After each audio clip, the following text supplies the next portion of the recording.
Baton Rouge blues rocker Jonathon Boogie Long is a rare triple threat. A breathtaking guitarist, dynamic vocalist, and Billboard charting songwriter. His new release, Courage in the Chaos, is a raw testament to endurance. A child prodigy who began gigging professionally at 11 years old, Long earned early national acclaim. Yet his journey was stalled by predatory contracts, shelved records, and industry pressure to conform. Courage in the Chaos reclaims that lost time, turning career bruises into creative fuel and featuring songs salvaged from old deals that have been rewritten through the lens of survival. A 2011 Guitar Center King of the Blues winner and Louisiana Music Hall of Fame inductee, Long has shared the stage with legends like B.B. King and ZZ Top. As he continues to redefine the modern bluesman, Chaos stands as the sound of an artist finally playing on his own terms.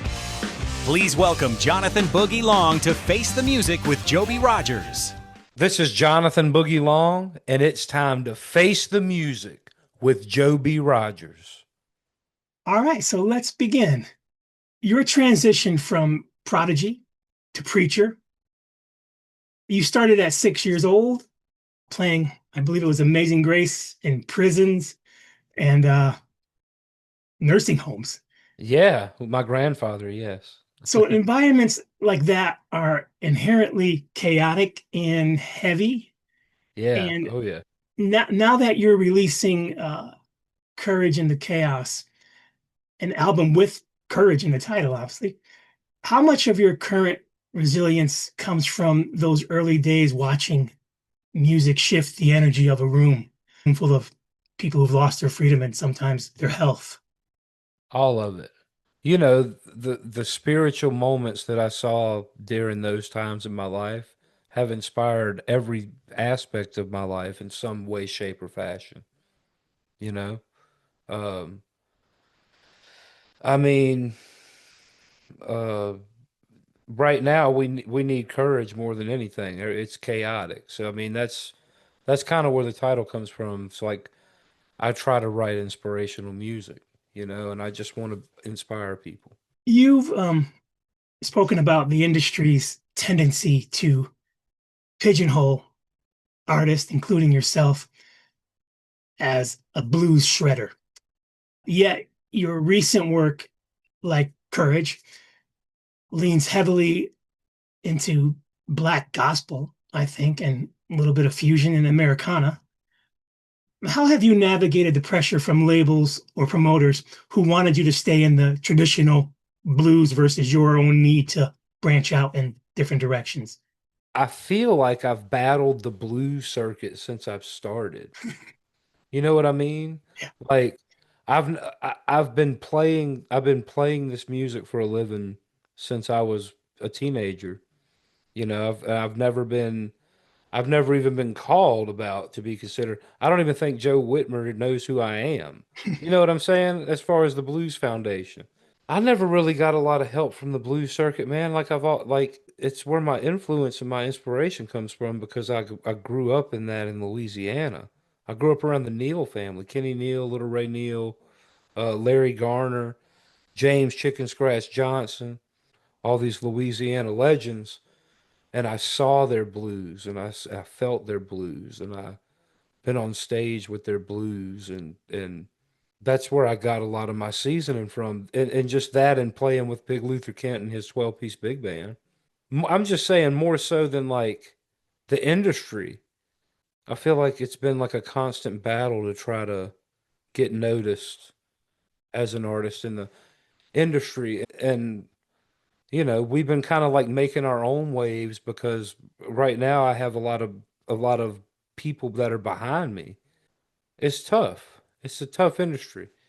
I write songs from all different angles and all different facets, and it's all inspired. There's traditional and contemporary blues influences in all of it, but I try to write something for everybody. I try to write something for my R&B lovers, my rock lovers, my blues lovers, my country lovers. Not even thinking about it, like it just happens. Like I just write so many different styles of music, and then my records end up being this smelting pot of different stuff, you know? I know that you spent your formative years, as you were speaking, as a teenager, backing legends like Henry Turner Jr. on the Chitlin circuit. Yeah, I played with Kenny Wayne on the Chitlin circuit. Every blues artist I've ever interviewed described the Chitlin circuit as a place of raw survival. When you transitioned into the high-end festival circuit and label deals started to come around, did you feel the industry pressured you to kind of sanitize the grit or trade that your natural instincts brought out during the Chitlin circuit? Like, you had a lot of blues rocks performance and style in there. Did they try to bring that out of you? uh, no, I never, I wasn't, I couldn't be controlled or manipulated. I think that's where the problem came in. Like I'm very stubborn. One of my old managers used to tell me, "Get out of your own way." You know what I mean?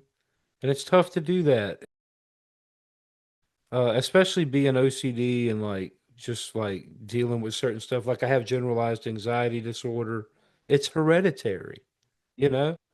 And there's like I can't do anything about it, so I just have to like live with it and try to be creative around it. The place that I'm most comfortable in my own skin on this planet is on stage in front of as many people as humanly possible. And the audiences that I have had the opportunity to play in front of, it's been inherently obvious that they want more of that. And it's been incredibly difficult to bring more of that to them because the live music scene is it's so tough to like navigate right now. Like there's only there's only a handful of artists, 10 or 20 artists that are able to put a 3-week tour together, you know? And it's just tough. I play on TikTok a lot. You know what I'm saying? I I do. know. I know. I sit here and play on TikTok a lot because I started with 800 people and now I got 23,000 and it was organic. Yep. It was organic. And like I say, it's not about being the best or the greatest, but the general consensus is, dude, you're the best guy that does this on this whole app, and this is our favorite page to hang out in.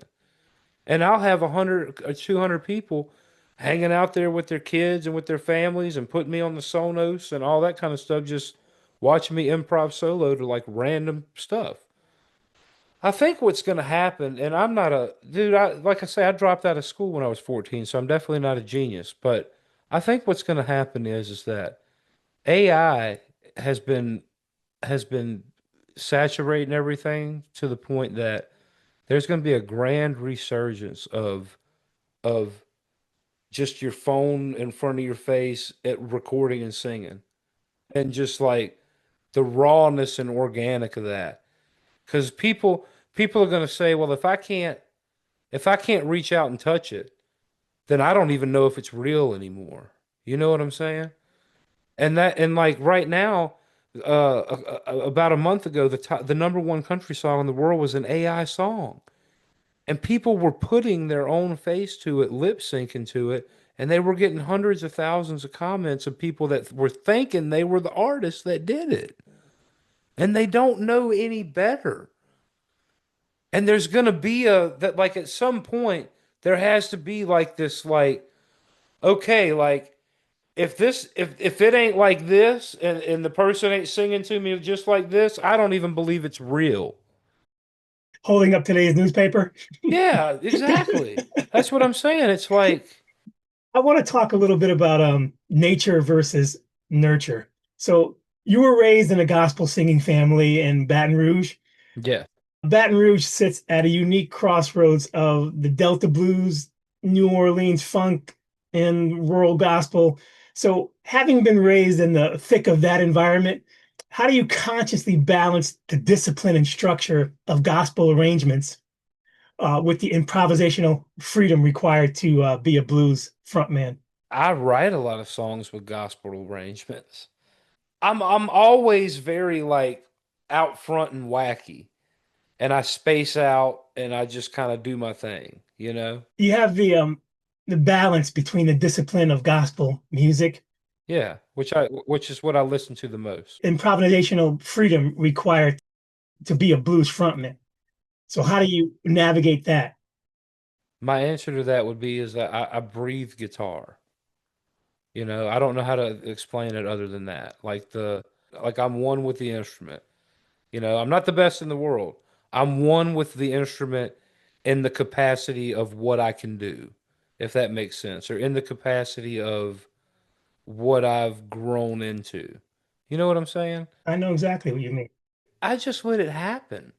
I listen to more black gospel music than any other kind of music in my life, like in my life. The Clark sisters, Rance Allen, Daryl Cooley, Donnie McClurkin, the Pace sisters, all that kind of stuff is what I listen to more than anything else.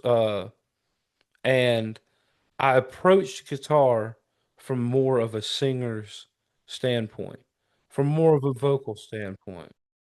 I'm a huge fan of BB King, Oh yeah, and I see a lot of comparisons there. So what you were just talking about, how the guitar is basically an extension of you. right. So what influenced the way you kind of answer your own vocals with the guitar? You make the guitar feel less like a tool and more like a voice talking to you. Well, that's what it is. Players like BB King, like you said, and Stevie, and players like Spanky Alford, like gospel players, even. Uh, they did a lot of call and response stuff. Like there's a lot of that in just blues in general, you know, or just like in these styles of music in general. I don't know if you ever saw that video of BB King on stage and he broke a string. No, but what did he kept going or did he change He it? broke a string on stage, Uh-huh. didn't miss a beat, didn't miss a note, and changed the string while Change on the string, stage. yeah. Oh yeah. Yeah. I toured with him. I did 15 shows with him in 2013. So, Awesome, man. I've met BB once backstage because I'm an entertainer as well. So I met BB King once backstage and he let me hold Lucille. oh wow, that's awesome. Oh What a man, that was it. he's actually this whole sleeve right here is BB King. Awesome, sir. So he's tattooed on my arm.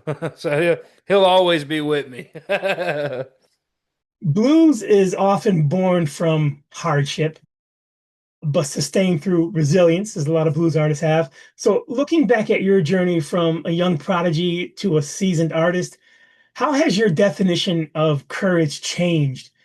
Is it still about the bravery to step onto the stage, or is it now more about the vulnerability required to stay authentic when the industry demands something else of you? Well, for me, it's not about me. It's about inspiring other people. It's going to be hard to say this without sounding arrogant, but I'm just going to say it. People have said, like, we see the light of God in you, you know, and in such a positive way that,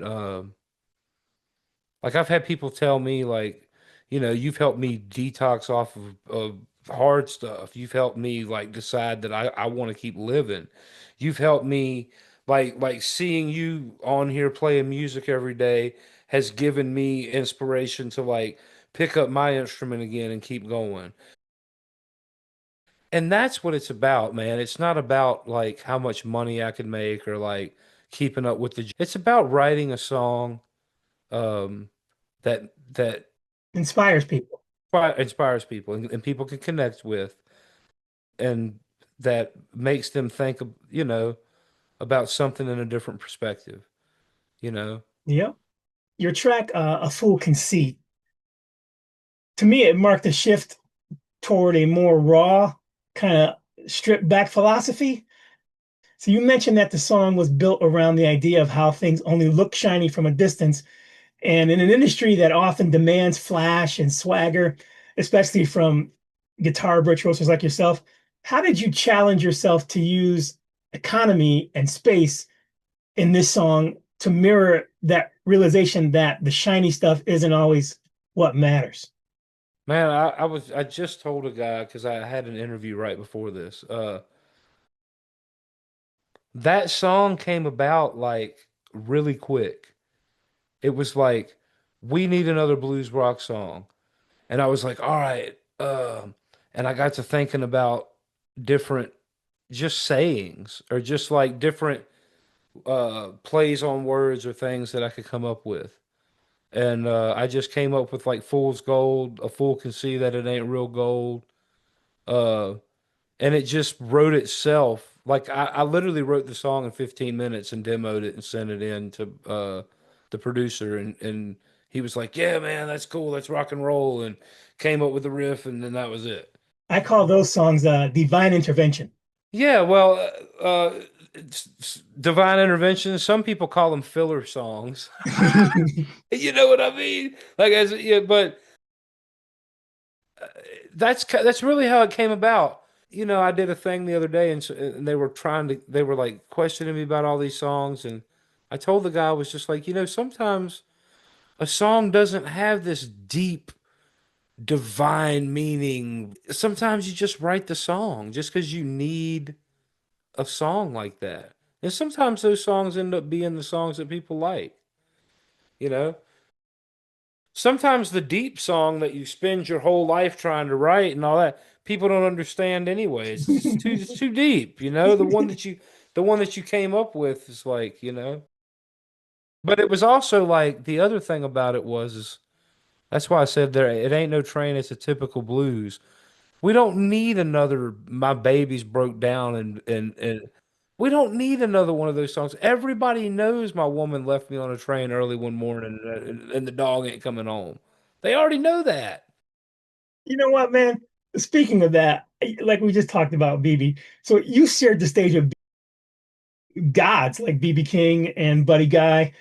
What did you observe about their command of the room and how they used the silence between the notes to control the energy of the room? They're master showmen, man, they were just so good at connecting with the audience. I mean, BB King, he had dementia and it was like towards the end of his career, but I mean, he could still play a 30-minute version of You Are My Sunshine and have the room in the palm of his hand. Buddy Guy, he basically started walking the room wireless. He's the guy that like started that for everybody. We all do it now. Everybody does it. Was there one piece of unspoken advice or something not found in a textbook that you picked up simply by playing with them or just being next to them on stage? Well, I got a BB story that's funny. He called me up on the second night and he said, "Boy," he said, "you sure can play." I said, "Thank you, Mr. King." He said, "I stole some of your licks." I said, "That's okay. I stole all of your licks."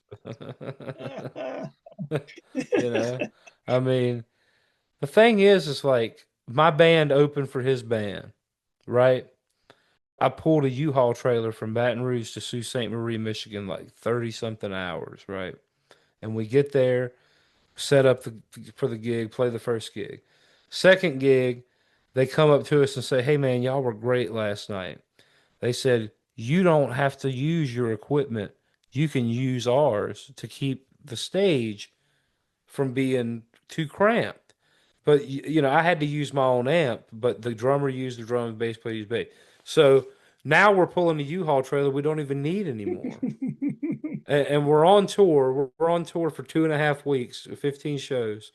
And man, when I tell you it was a grind, Mm, like people say, "Man, it was amazing." And it was such a fun time. But when I tell you it was a grind, mhm. we're in an expedition with a U-Haul trailer. They're on two Prevost buses with drivers and Caviar. 8 hours between shows ain't nothing for them. You know what I mean? They're rested and ready to go. We're ready to pull our hair out by the time we get there. Oh my God. And it's like we did it, and it was amazing and it changed my life and it kind of helped pave a direction. Another thing that changed your life, man, is I want to touch on the Guitar Center's King of the Blues competition. Yeah, what a trip, huh? In a field of 4,000 plus contestants, guitar proficiency is a baseline. So, looking back on that final performance, what was the specific creative risk you took playing didn't just sound like a blues artist, but sounded uniquely like Jonathon. Yeah, it was just it was strictly a guitar competition, but I did what I do best. I improved it. I improved the whole thing. Literally. Even the acoustic part. Like I made it up. I made it up because it's blues. Like they told me, "Hey man, you got to get up there and play a 2 or 3 minute acoustic thing." And you know, everybody else is up there, ding ding ding ding ding ding ding ding, and it's like, you know, it's the blues. Like it doesn't need to be polished or perfect. You know, it just needs to be authentic. On your voice, and I listened to quite a few of your videos, you have a very distinct voice. And I realize it's an instrument. And since we all hear our own voices differently in playback, then we hear how it sounds, to us. In your heart and mind, what is your personal relationship with your voice? And how does it fit into your identity? Is it a love-hate relationship or I don't take good care of it. I'll tell you that. Man, I don't know. I'm like this angry black gospel woman just fighting to come out. You know what I mean? And I just can't quite like sometimes I reach for stuff that I know there's no way in hell I'm going to be able to hit, but it still comes across authentic. You know what I'm saying? Like it's just I don't know, man. I I just try to channel those people that inspired me. You know what I mean? Like sometimes I pretend I'm Rance Allen in a blues song, you know, and it's I don't know how else to say it. It's just you. I mean, you know, like you soak it all in. Like your inspirations are what inspires you and what it's kind of like the cat. So when I was 14, I was listening to the Aquarium Rescue Unit. My top three favorite albums, Jill Scott live in Washington D.C. is like in the top two. There's not even a guitar player on that record. You know, it's the Tribbett brothers in the rhythm section. It's like it's got all gospel musicians, you know, from Philly. And it's like that's the stuff that I grew up on. Frankie Beverly and Mays, After the Morning After. You know, I used to spin that on repeat. Like that, just that kind of stuff. Like people say, play AC/DC and Guns N' Roses. I don't, I didn't listen to all that. Play Metallica, you know, Free Bird. And I don't know that. that is perfect? 'Cause my next question is exactly that. Blues isn't just a genre; it's the foundation of rock and roll, in my opinion. Yeah. It was the first black music and art form to shatter racial barriers and come into the mainstream. So, giving the Stones, the Beatles, Elvis, all the guys you just mentioned, their entire playbook. So, these legends built empires on the sound they really gave a credit to. Why do you think the blues still holds such an absolute authority over rock and roll? Because it's real. I mean, I don't know how else to say it. It's authentic. The blues, like, it's not that rock and roll is not, but it's like glitz and glamour. Like rock and roll is like big hair and you know, and like pretty boys and leather pants and chicks, you know, in mini skirts and like the blues. You don't need none of that. The blues is like experience, and if you don't have experience, then you don't have the blues. You know. Like I still don't claim to have experienced what the people that had that started the I can't experience that. You and I know the reason that I can't experience that. You understand what I'm saying? I know exactly. I don't claim all I'm trying to do is pay homage to the real people and be true to myself. Yeah. I can play traditional blues like breathing. If somebody put a pew pew to my skull and they said, play the style of music that you can play best and you better not mess up or you know what's going to happen, I'm going to play traditional blues Right. because I do it because I can do it like breathing air. It's literally what I do, you know, but I also don't pretend that that's like my whole musical identity Right, what you experience. or what I experience. Right. Right. It's my biggest influence. So you're in the venue, and the venue catches fire. You can only grab one guitar on your way out. What is it? Oh man. My 335. Right there. Yeah, That's the baby. that's the one. That's the one I'm gonna grab because that's just the most special one to me. I got some really nice ones, but I got a bunch of cool ones. I've been playing. This is one I've been playing. A guy sent to me from just on TikTok, right? Wow. He sent me to play on TikTok. But look at this thing, Damn, man. and it's like a violin. Damn. It's the Stradivarius, So, That's and awesome. it's JH guitars. He just sent that to me and said, "Hey, man, you can have this if you play it on TikTok." Is there a song outside of the blues that you always wanted to cover? Yeah, lawyers, guns, and money. You know what I'm talking about? Warren Zevon. Dude, I love that song. What a rocking song, dude. Such a good song. I love Warren, man. My favorite Warren song is my fucked up. Yeah. Man, but he's got some crazy ones, man. Excitable Boy. I mean, holy macaroni. Rolling the Headless Thompson Gunner. I know Louisiana, man. That's the home of some of the greatest food in the world, man. Oh yeah. When you're on the road, what is the one hometown meal that can fix a bad day for you? Oh man, red beans and rice.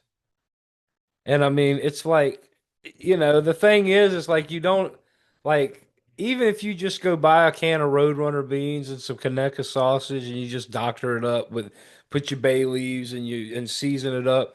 Uh, like in other words, even if you don't soak your beans and like overnight and do it the right way, you can still have a taste of home just by doing it with just like that. It's like red beans it's so easy. It's just easy, you know? Every time, even cooking it out of the can, every time I cook it, it gets a little better. I'm just like, man, I'm getting better at this. Let's talk about Swamp Mamas for a bit. Yeah. So you popped in there about a 10 or 11 years old. You were watching the Sunday night blues jams. To you, this was more than just a club, it was a classroom. Oh yeah. When you look back at that 10-year-old kid standing on that stage with guitar in hand alongside established artists like Kenny Neal and Rudy, Richard, Little Ray, how did that room affect your confidence? Well, it was the foundation and the building blocks for building it because when I first went in there, I went up there. I was nervous though. You know what I mean? The first time I was nervous, but I went up there full force head on, because I'm stubborn. I'm the kid that told his parents, take these wheels off my bicycle because I see the grown kids riding it with two wheels and I want to do that. You know, I was stubborn. Do you still try to bring that Swamp Mama's grit to your modern uh, performances now? Well, 100%. Man, it was the foundation for everything that I learned. Was there one artist at that club who gave you tough love or a piece of advice that fundamentally changed how you approach the music? They all did. They all did. They all did, man. Kenny Acosta was the first person that busted me smoking green. Sundance. I used to try to smoke cigarettes to act like a grown up, and he would come up and snatch them from me. Give me that, and he would smoke them himself. I watched Savior's Face, man.